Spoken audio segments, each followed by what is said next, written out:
At last हम लोग एक चीज डिस्कस करने वाले हैं, बल्कन एरिया।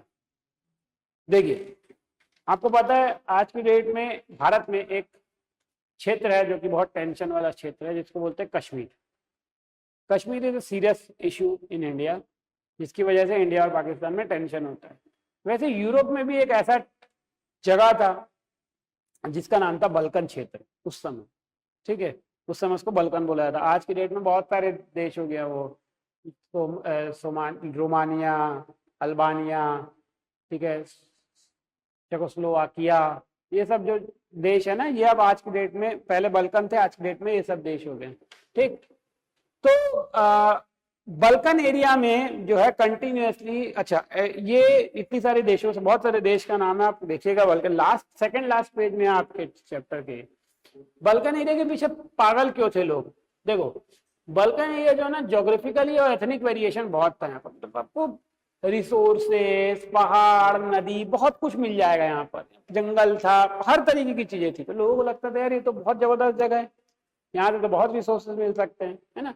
आज की डेट में देखिए दिया है Romania, Bulgaria, Albania, Greece, Macedonia, Croatia, Bosnia, Herzegovina, Slovenia, Serbia और मोंटेनेग्रो। ये सब जो लोग हैं, ये सब आज के टाइम पे ना, मॉडर्न डे में, इनको स्लैव्स बोला जाता है। स्लैव्स, स्लेव्स नहीं बोलना, स्लैव्स, है ना। पहले ये बल्कन एरिया के नाम से जाना जाता था।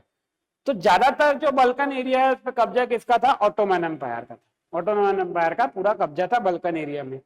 जब ऑटोमन एम्पायर हारा तो हुआ क्या कि ये जो रोमांटिक नेशनलिज्म की बात जो हमने कल बताया था कि अपने देश से प्यार करो, पोएट्री लिखा जाता है, ये सब चीजें का, ये बल्कन में बढ़ने लग गया।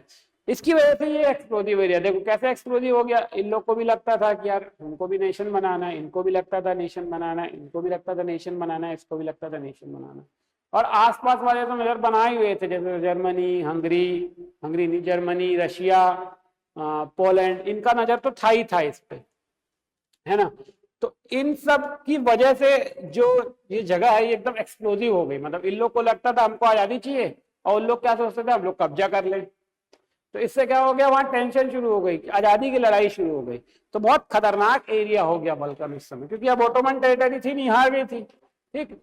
As different nations struggled to define their identity independence, the Balkan area became an area of intense conflict. तो ये सब लोग जो लोग हैं, सब अपनी अपनी आइडेंटिटी के लिए लड़ाई कर रहे थे। कोई बोल रहा था मैं रोमानियन हूँ, कोई बोल रहा था ये क्षेत्र रोमानिया में आता है, कोई बल्गेरिया, जैसा भी कश्मीर होता है। कश्मीर में कैसे होता है कि पाकिस्तान ऑक्यूपाइड कश्मीर है, पीओके, वहां पर लोग पाकिस्तानी आइडेंटिफाई करते हैं अपने आप को, तो वहां इंडियन लॉ नहीं चल पाता। उससे लगा हुआ जो एरिया है वहां पर वो कश्मीर इंडिया में आता है, तो वहां अलग टाइम, तो टेंशन रहता है एनी टाइम, है ना। आप न्यूज वगैरह में सुनेंगे तो आपको ये चीज समझ में आएगी। तो इसकी वजह से क्या होता है, इंटेंस कॉन्फ्लिक्ट वहां के लोगों में होते रहता था। Balkan states were fiercely jealous of each other and each hope to gain more territory at the expense of other. अब ये सब आपस में एक दूसरे से चलते थे, तो इसको लगता था कि मैं बाजू वाले पे कब्जा कर लूं। इसके अलावा अब इन लोग को जब इन लोग को दिख रहा था कि आपस में राइवलरी है, तो Russia, Germany, England, Austria, Hungary, ये जो बड़े बड़े पावर थे ना, इन लोग को ये लग रहा था कि हम लोग भी जाके क्यों ना बल्कन क्षेत्र में कब्जा कर लें, अपने अंडर ले लें उसको, ठीक। तो this ultimately turn Balkan into a war region which eventually provided a minor cause for the first world war. तो ये इन सब कारणों से वो रीजन बहुत टेंशन वाला हो गया, वॉर रीजन कहला गया। और फर्स्ट वर्ल्ड वॉर का एक कारण ये भी था कि बल्कन क्षेत्र में जो है बहुत टेंशन हुआ करती। तो Balkan region is very important, ठीक है। तो ये सारे टॉपिक्स थे जो कि पिछले लेक्चर में मैंने बोला था कि सेकंड पार्ट में हम डिस्कस करेंगे। तो एडिशनल टॉपिक्स है, देखो क्रोनोलॉजिकली तो हमने पढ़ लिया, rise of nationalism in Europe, हाँ, कि कैसे लोग नेशनलिज्म की बात करने लग गए, क्या क्या मुद्दा था, कौन कौन लोगों ने सपोर्ट किया, कहाँ कहाँ पर हुआ। बट जो एडिशनल चीजें थी वो हमने यहाँ पर डिस्कस कर लिया।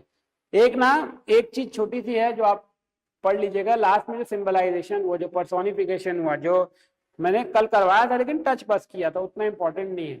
तो उसमें एक चार्ट दिया हुआ है बुक में आपकी कि आजादी, जैसे ब्रोकन चेन जो हथकड़ी होती है ना, वो टूट के गिरी हुई है, वो किसका सिंबल है?